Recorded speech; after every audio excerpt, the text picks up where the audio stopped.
these little decisions that we make throughout our lives slowly catch up to us, and we can now measure that stuff and say, you have a very good chance of falling.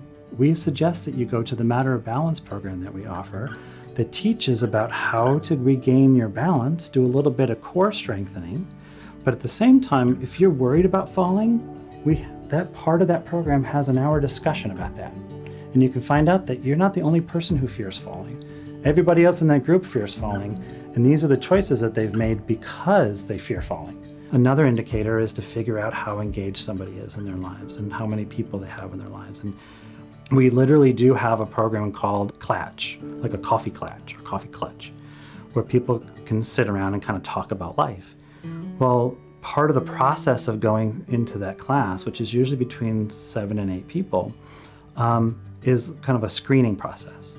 And the screening process is actually done on the telephone, where the person who's the kind of the coach asks questions, tries to find out more about this person. And as they're doing this on the phone, it's being recorded. And the recording actually gets calculated out by a computer to figure out how likely that person is potentially depressed. It measures the inflection in the person's voice and how long they speak and how long their sentences are. There's a whole process behind it. So that computer is just one of several indicators that say this person is at risk for this, or this person may be well engaged in their lives. The nice thing is they go through this program, which is about 12 weeks long, with a specifically and specially trained coach with their group, and they start to learn how to negate some of the habits that create and lead to loneliness. Because part of aging successfully is developing new relationships and new friendships. And if you don't keep fostering new relationships and new friendships, you're naturally going to feel more a sense of loneliness in time. So one of our programs is, how do you make friends? How can you make connections that are real and authentic?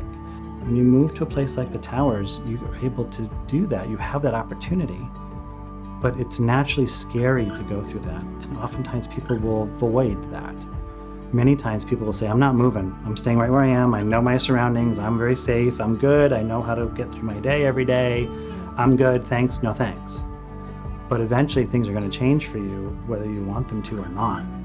And when somebody does come to the Towers, they naturally are going to be nervous. It's the butterflies we all felt when we had to go to the cafeteria in high school. Those are with us in our lives. That's why our team is here to help.